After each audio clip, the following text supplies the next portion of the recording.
Good morning. Great morning. Wonderful morning. Spectacular morning. Outstanding morning. Hi. Again, that wonderful, beautiful reminder that we get to choose. Say that to yourself right now. I get to choose. Or how about this? I always have a choice. Say that. I always have a choice. Yes, you always have a choice. Now, remember though, when I'm saying the choice that you have, I'm referring to your thought. You always have a choice about how you're going to think. And that right there, tapping into that power, will help you to make magnificent changes in your life. Now, with that choice, you can choose what things mean. Remember, everything is fundamentally meaningless. Everything just is. Nothing is good or bad. It's our thinking that makes it so. And again, it all stems from the choice that you have, your greatest power. So it is my desire for you to use that power, and I hope that you are exercising it. And you know what? I think you are because you wouldn't keep coming back if that wasn't the case. So congratulations to you for that. All right, so here we are in this wonderful, beautiful call. My reminder for you is make sure you have your goal card with you. Do not underestimate the power of this thing right here. If you don't have a goal card, make one. And if you'd like one of these awesome ones, then just reach out or click on the link that we provide you so that you can get one for yourself. This thing is really awesome. And also, with that being said, as well, make sure that you have a copy of this book with you because this is what we've been diving into. This is what we've been studying, the Master Key System by Charles Sinnell. And then also make sure that you have these other beautiful tools with you, the subconscious code, which is another beautiful companion that will help you to dive into the power that's in your mind. So I'm going to read something before we go into Charles Sinnell, and it comes from my favorite book, Secret of the Ages. And again, my reminder for you is even though I'm sharing this knowledge with you, it's important that you remember that knowledge is not power. Remember, knowledge is potential power. The only way it becomes power in your life is when it's used, it's when it's applied. So use it. Anyways, this is from chapter 4 in this book called Desire, the First Law of Gain. And here he talks about something which is really cool. And he's talking about power. In the realm of mind, the realm in which all practical power, you can possess what you want at once.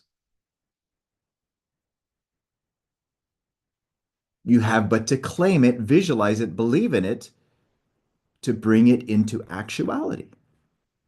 Now, what's he talking about? He's talking about the use of what's in your mind, more specifically, your imagination.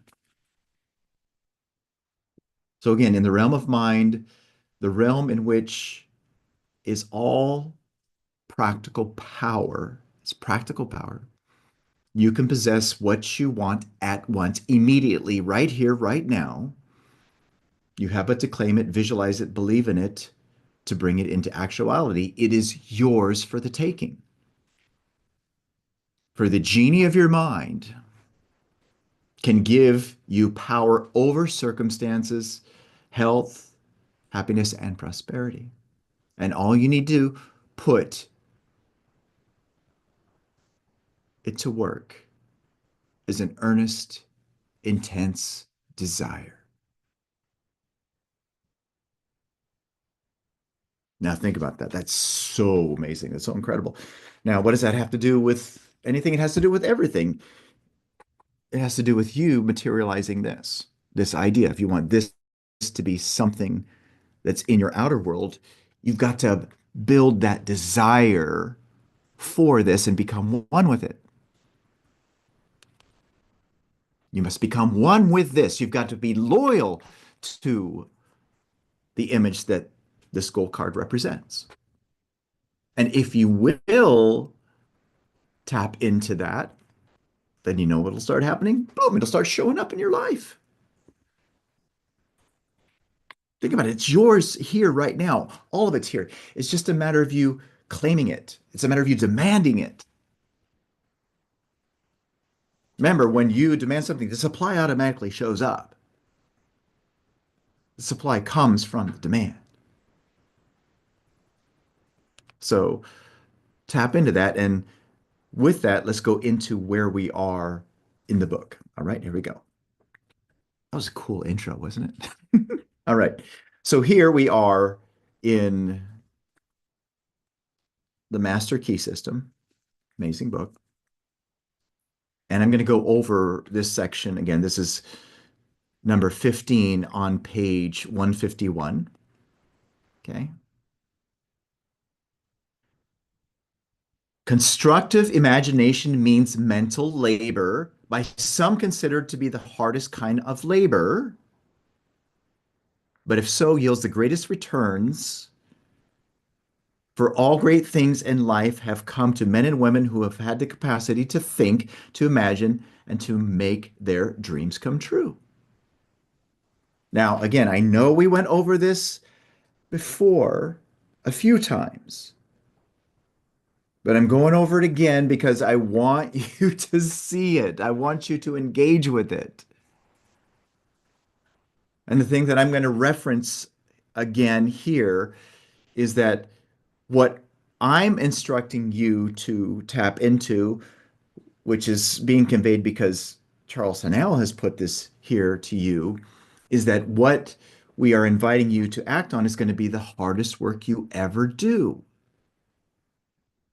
When we're talking about you bringing into fruition this ideal, which is something that's showing up in the outer world, you've got to focus. You've got to think. And as I shared with you from The Science of Getting Rich by Wallace Wattles, he again speaks of this. He says that there's nothing that shrinks the minds of more men and women than that of sustained and consecutive thought. What he's talking about is concentration. What he's talking about is ridding yourself from what you see in the physical world, from what you see, hear, smell, taste, and touch. We've been conditioned to think from what we see, hear, smell, taste, and touch. We focus from what's been said, what's been done, the outcomes, the results from the material world. That's something you've got to stop if you want to materialize the change that you seek.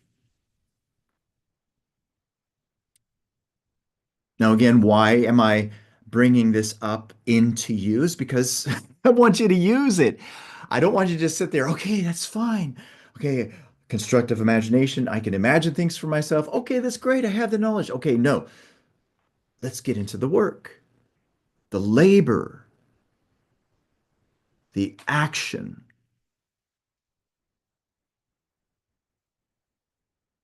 Now, another reminder for you about this is yes, okay, it is going to be the hardest kind of labor. You will struggle, but why are you struggling? Remember what I shared with you in the last session and in previous sessions as well?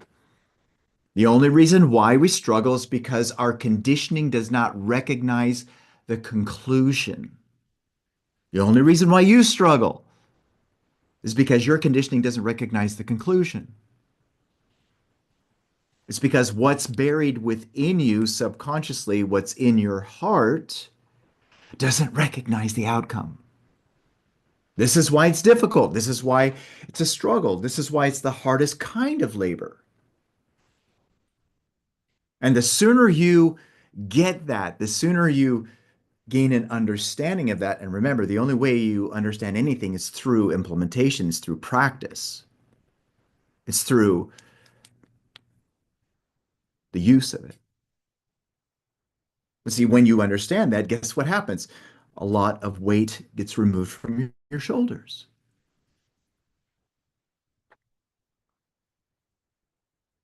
Constructive imagination means mental labor.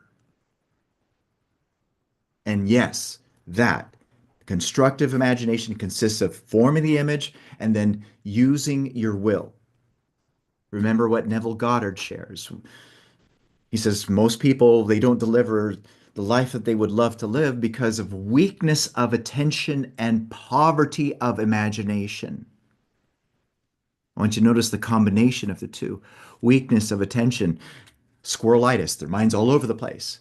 Poverty of imagination, being a slave to their imaginings because of the lack of limitations that's buried within them subconsciously. You got to go to the opposite realm where you have a powerful will and an incredible imagination. And then, if you will lock into that, which is definitely going to be the hardest work you ever do, but if you do, you'll have what's called power because it requires power to materialize this in your outer world. But when you have that power, you can get what you want.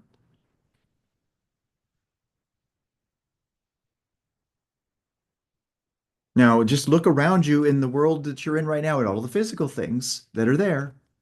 All of those things are there because somebody used that power.